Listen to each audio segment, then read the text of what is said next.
Hey,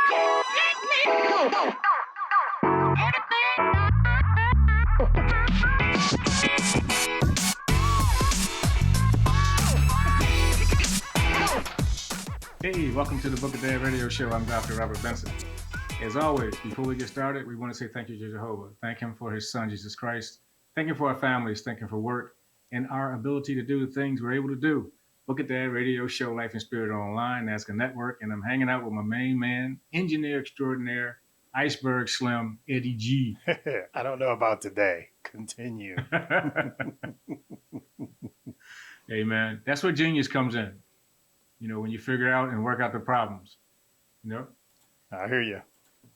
But today, we're not going to focus on anything negative. We got a great guest, a guy who is a very renowned and very celebrated screenwriter, location scout, and producer, Mr. Eric P. Granger. Eric, welcome to the Book of Dad Radio Show, man. How you doing? Oh, man, I'm glad to be here, proud to, and I appreciate the invitation.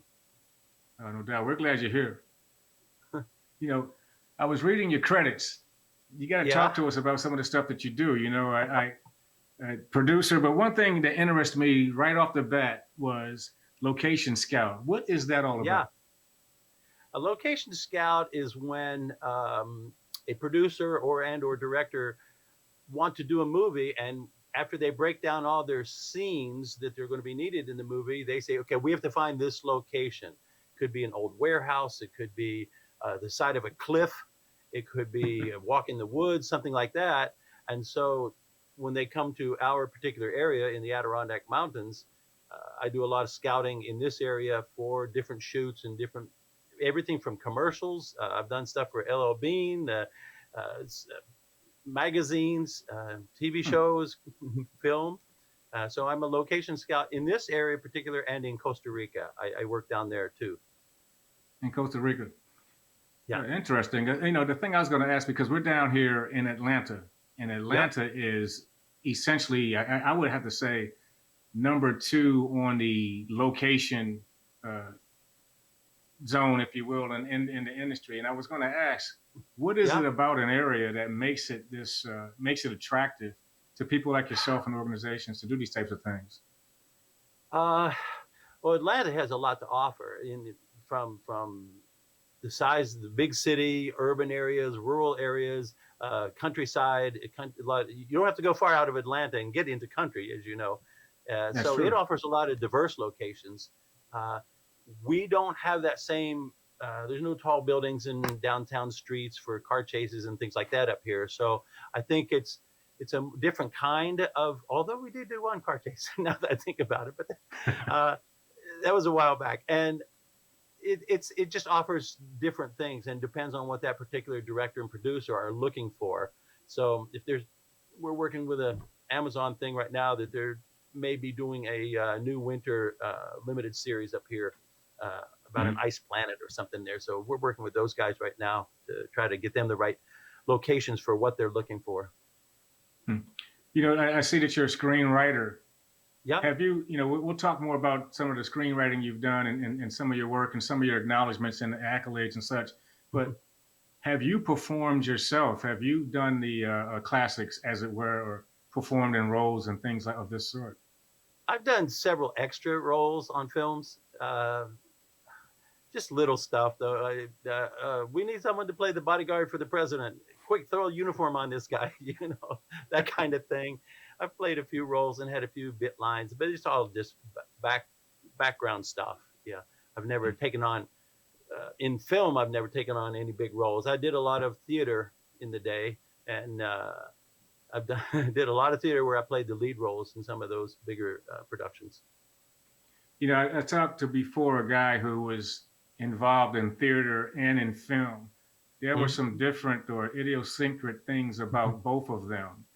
Talk to us about some of the experiences you've had in one versus the other and why they present themselves differently while doing either one of them. I think theater is you get immediate feedback. That's probably the biggest thing.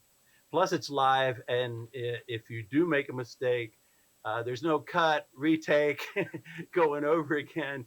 You just cover your mistakes with your fellow actors and try to get back on track. So it's a quite a bit different experience because again, that immediate feedback. But in there, the similarity is that on stage you have to ignore the audience even though you're getting feedback, just as the way an actor on film has to ignore the camera, that the camera's sitting right there right in front of their face. They have to ignore that and be into the role. It's that part is kind of the same, but it's particularly if you do a comedy, sometimes it's tough because the audience may really break into a good laugh, hopefully if you're good. And then you have to just maintain, but you also have to time the audience, because the last thing you want to do is step on their laughs or step on their any reaction that you get from an audience live, because they'll start shutting off. And so you got to sometimes just hold your position and wait till the crowd calms back down again and then go on with your next line. So it is two different worlds. The part that's the same is to engulf the character, become that character, and you have to react as that character depending on what happens. It makes it more interesting on stage because the actor you're playing against may give you the line differently one night than he does the night before. So your reaction has to be different. You can't react funny if he messes up his line or if he drops a line or something. So it keeps you on your toes more than the stage does. That's for sure. I think it's interesting. I've looked at a lot of comedians who perform live, and you can tell that there were adjustments made to phase out the laughter because some of them are so funny that they elevate the audience through the volume. But there's actually stuff on stage that's recording the comedian at the same time. So you really don't get the full effect. But let me ask you one thing. I used to work over in Manteo, North Carolina, which is on the Outer Banks. And they have a production over there every year called The Lost Colony. And I was wondering if you heard about that, because I was informed or told that like 85% of people in stage and in theater have gone through that production, either as a performer or as a stagehand or a stagehand or someone who does something in that industry. Are you familiar with that production at all? I am not. And both my sons are in North Carolina, so I guess, bone up on got to do my homework here. But I'm not familiar with that production, no. Okay. Well, again, it's this production about the Lost Colony where the British came over and they set themselves up there and established a colony, and they named a couple of the places after some of the natives who they met and became very, very friendly with. So, but I'm mistaken. A guy like yourself, but we'll move on from that.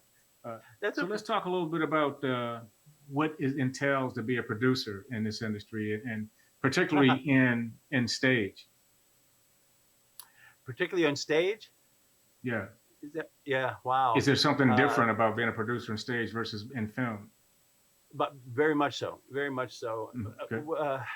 What you don't generally have to worry about is the sound, as we all know how much fun sound can be, and the cameras and that sort of thing. But the production, you have to worry a lot about, or concern yourself a lot about sets moving in and out, and the physical building of each scene becomes a big part of production on stage. So timing things and layering things that you don't want to leave the audience too much on hold while you're trying to change scenes. I think a lot of I've done both straight show plays and musicals. And so a musical on stage is also another different critter, because then you've got an orchestra pit to deal with and music directors and such. But love the word critter. Yeah, sorry, I didn't realize I even said that. But it is in that it has its own set of problems. You still have lighting, which is kind of equal to the other media, but to produce a play where there's quick changes for the actors, sometimes complete costume changes, you have to build that in to the scene. When someone exits and when they come back on, and is there time? Is there not time? What do you put in between? And it's it's a different animal, but it's just as it's just as worrying and just as hectic as film, but in a totally different way. Yeah, I also produce live events, so I do a lot of live Okay. events here in Lake Placid. Um, I'm kind of sick that way, that I love thinking on your feet and I love reacting to whatever the circumstances is around you. But that's it's a lot different than being able to say cut. Oh, you might change that light bulb over there. Don't forget your line over Mhm. here on film. And here it just goes. You just go It with it. goes. Uh, It Well, goes. let's talk more about that after the break. We're going to talk a little bit more about COVID and how the industry itself and in general went into the stagnate or pause, if you will. But this is Book of That Radio Show. I'm Dr. Robert Benson, hanging out with Eric P. Granger, excuse me, No problem. and my main man, Eddie G. And we'll be right back.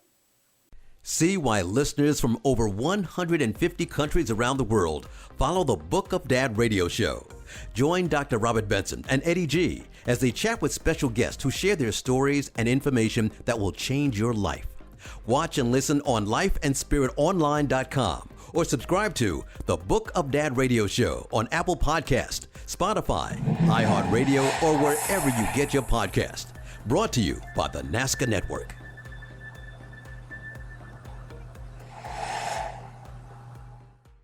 Hey, and we're right back. Book of That Radio Show. I'm Dr. Robert Benson with my main man, Eddie G. and Eric P. Granger. Hey, be sure to get us where you get your podcasts. We're also on YouTube, so we've got a lot of people listening to our shows because we have great people coming by to hang out with us and talk about great things.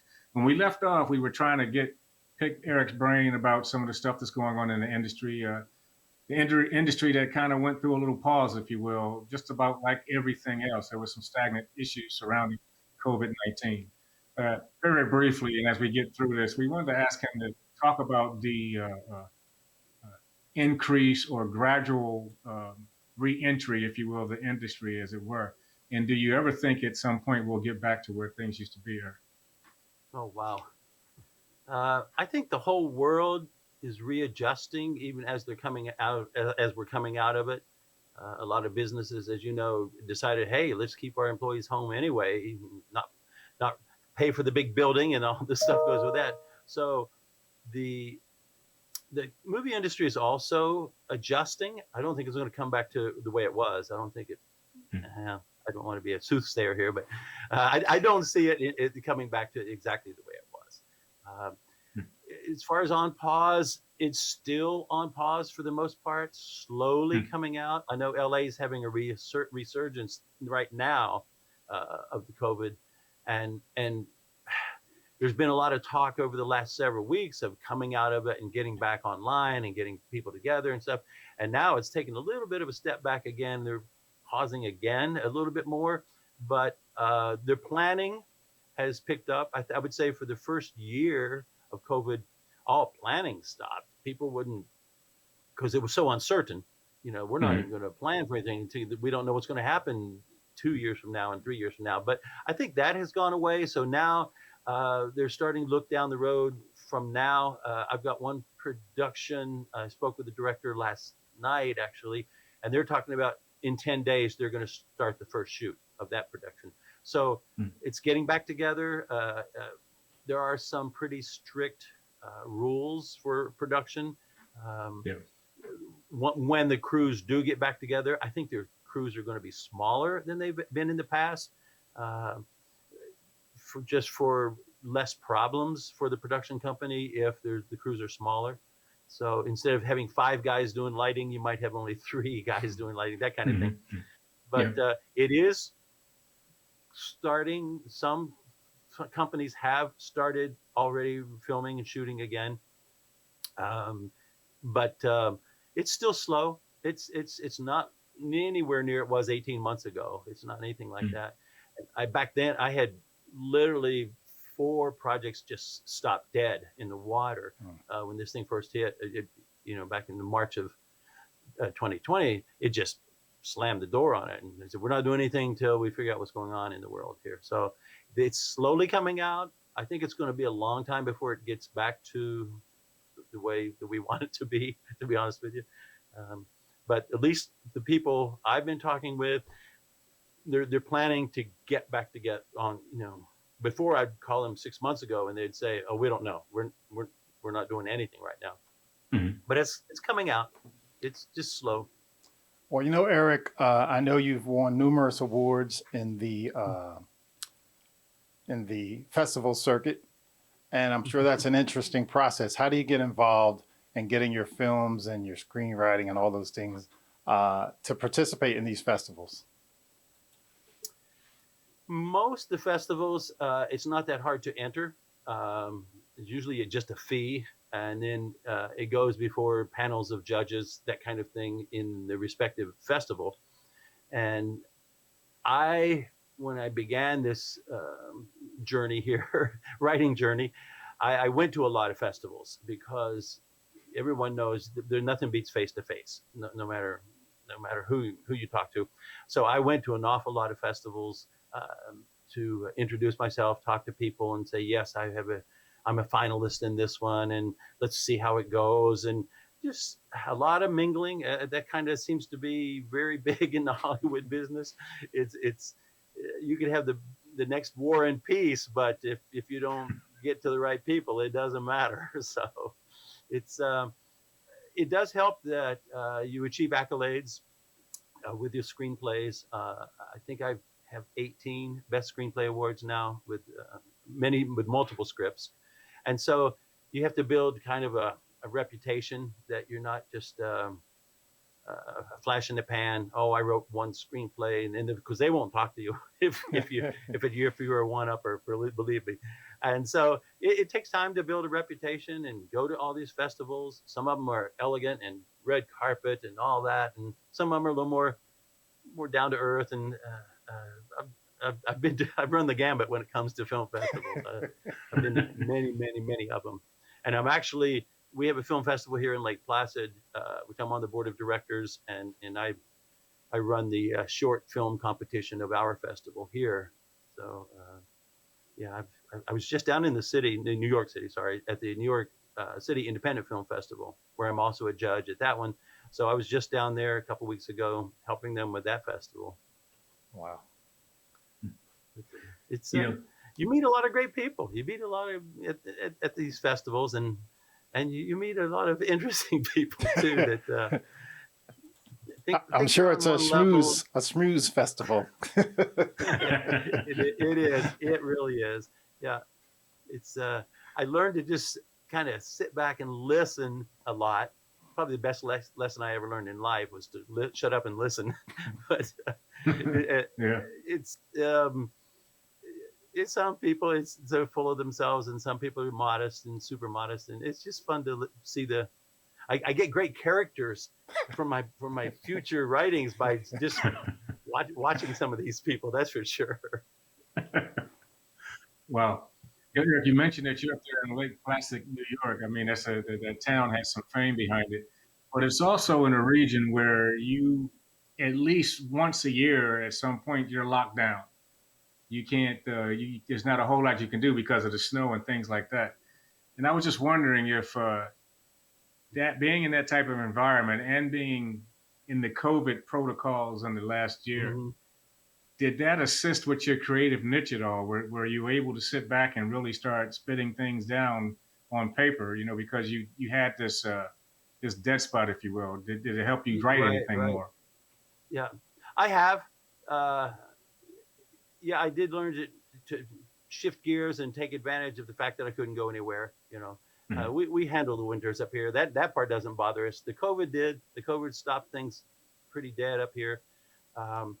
And it did give me a chance to spend lots and lots of hours on the laptop, but I didn't write anything regarding COVID, because through my associations online, I kind of watched that all of a sudden 1,000 people were writing about COVID because they were in the same situation as all of us were, and they took advantage of it by just writing about the COVID. So I decided not to, on purpose, not to write anything about the COVID, and so I used it to turn my attentions to other projects that I'm working on. I'm doing an adaptation of a wonderful book right now that's pretty phenomenal.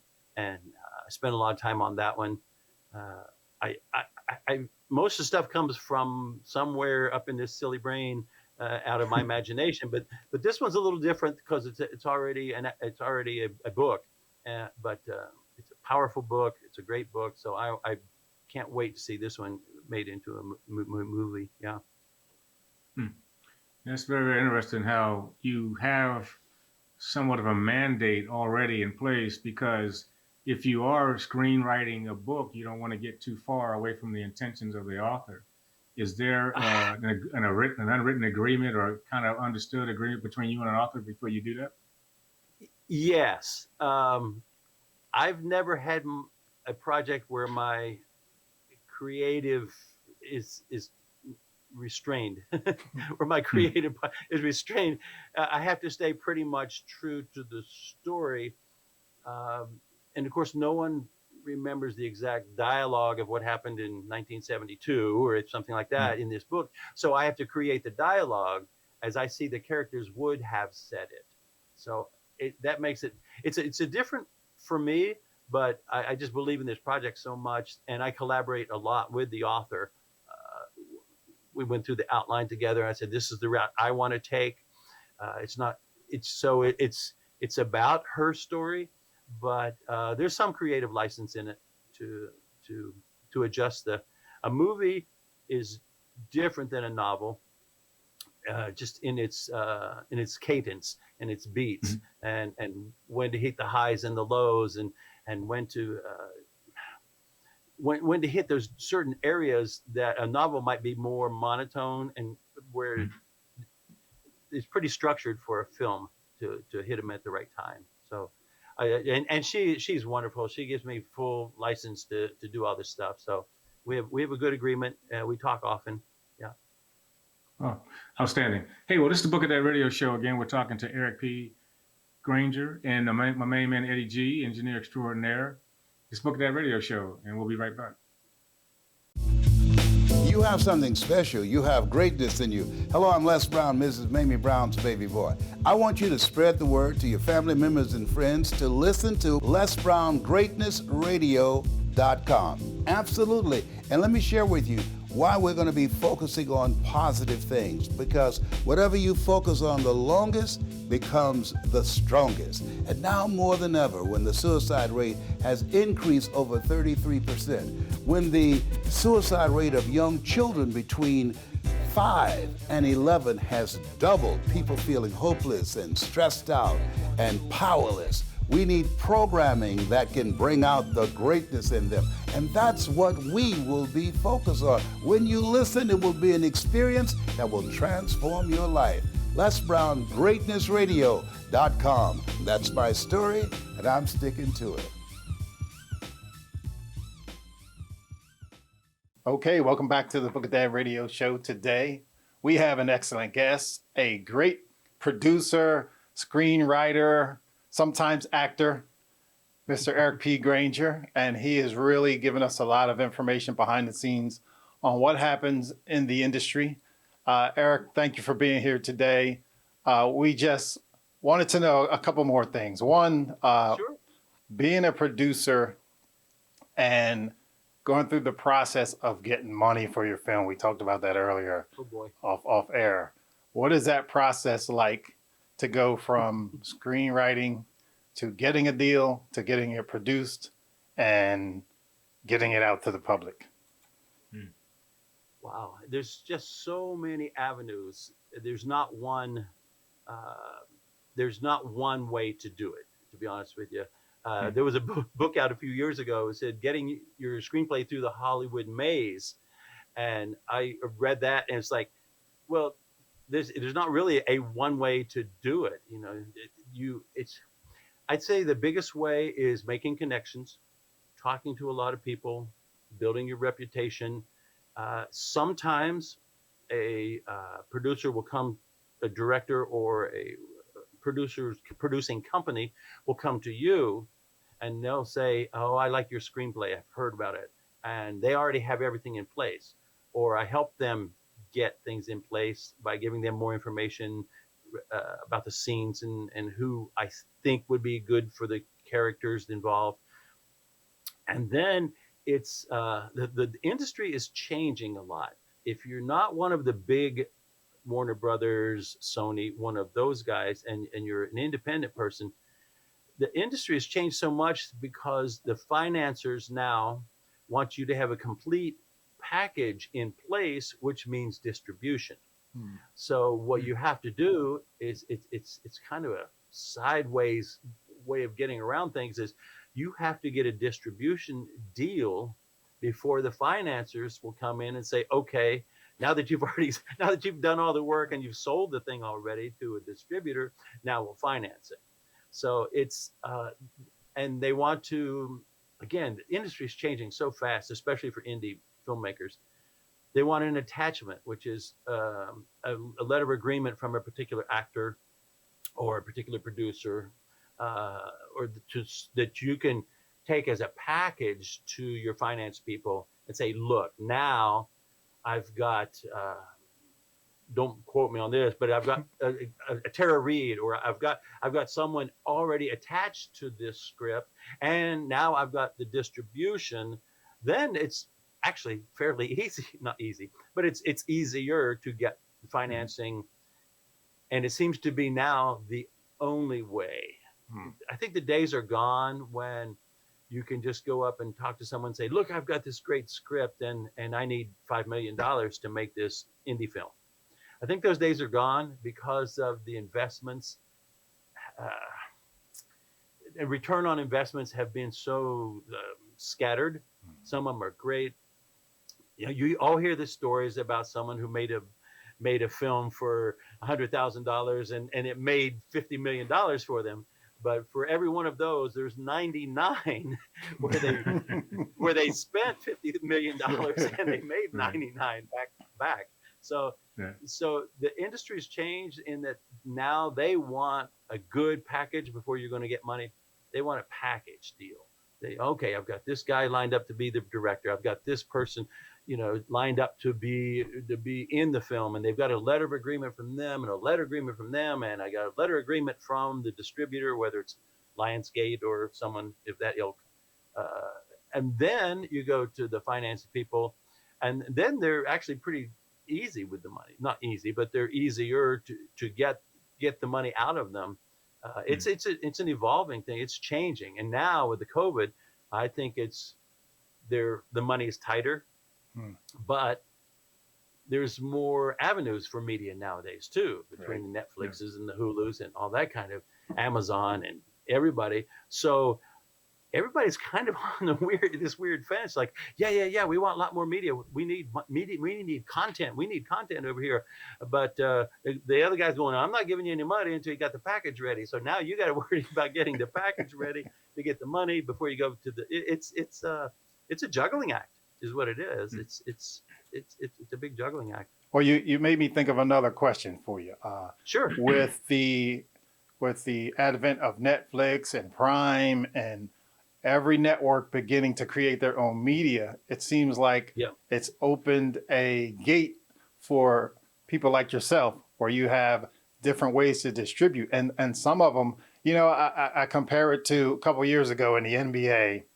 All the teams had all this extra money.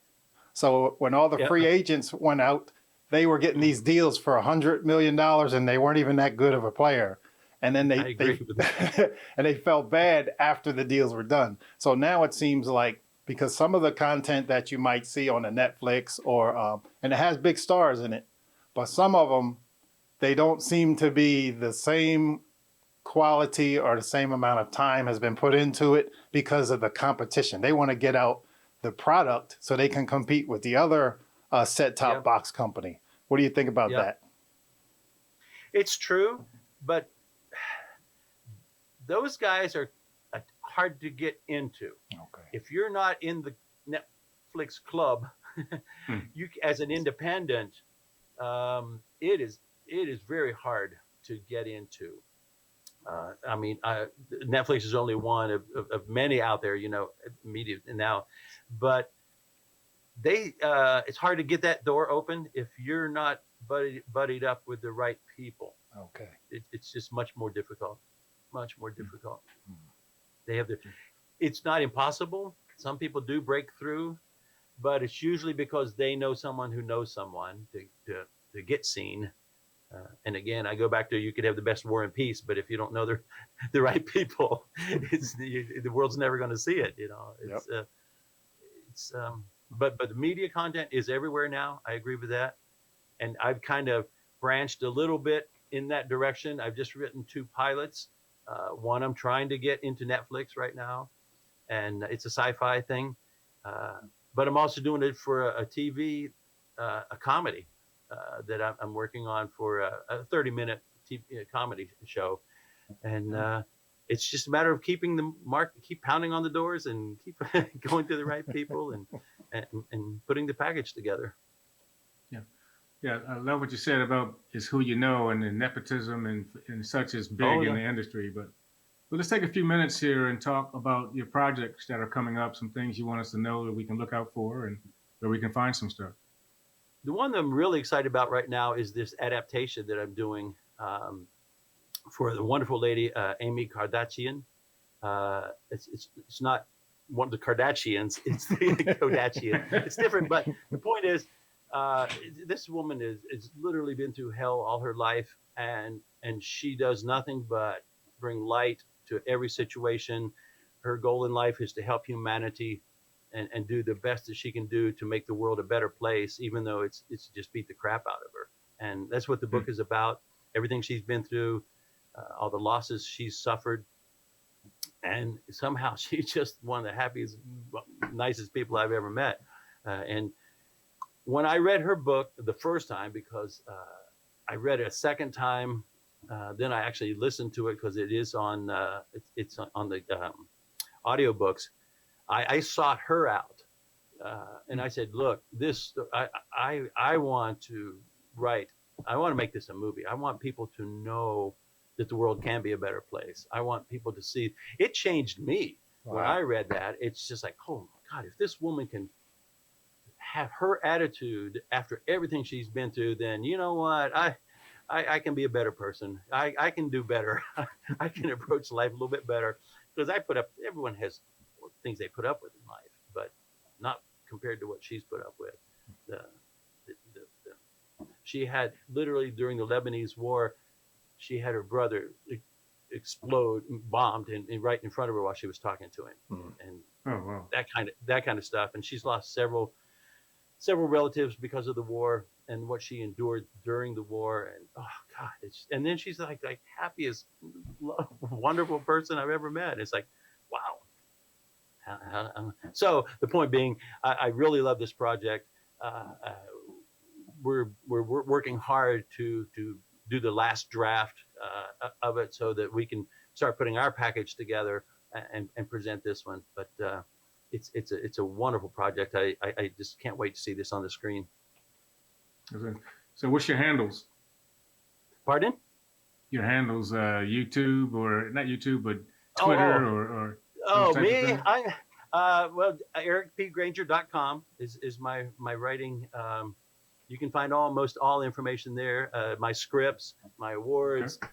You'll see that I've written comedies, romantic, adventure, sci-fi, a little bit of everything. I'm all over the place, but it's to me, it's about telling unique stories. And they always ask you, oh, what is your story? It's like they want to hear Godzilla meets, Family Ties, or they just want to know. They always have to do that. And I go, you know what?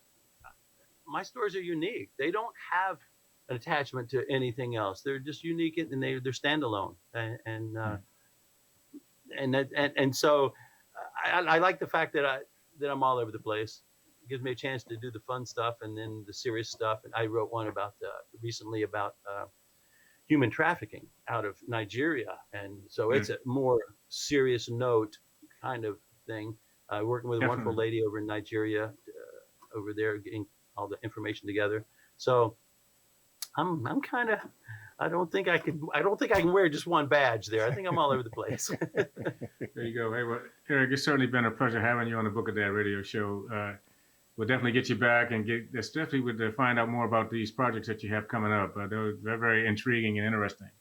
But I'm gonna Oh, ask well, Eddie I J. appreciate it so much. Okay, no doubt, no doubt. Eddie, you got any closing thoughts? I just want to say it's been pretty interesting talking to you, Eric. And I need to get more into some of the projects that you've done. That human trafficking here in Atlanta is one of the largest places for human trafficking in the United I know that. States. Yeah. So your subject matter is pretty important.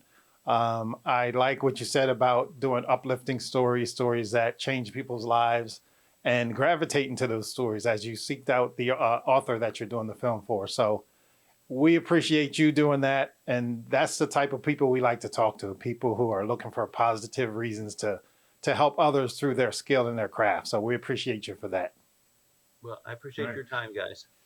No doubt, no doubt. Hey, well, this has been the Book of Dad radio show. I'm Dr. Robert Benson with my main man, Eddie G, and a great guest in Eric P. Granger. But we're going to close out the show with a quote as we usually do. And this quote today is mine. And it goes like this: life's success is built on team interactions as total effort aimed meticulously. Book That Radio Show. We'll talk to you next time.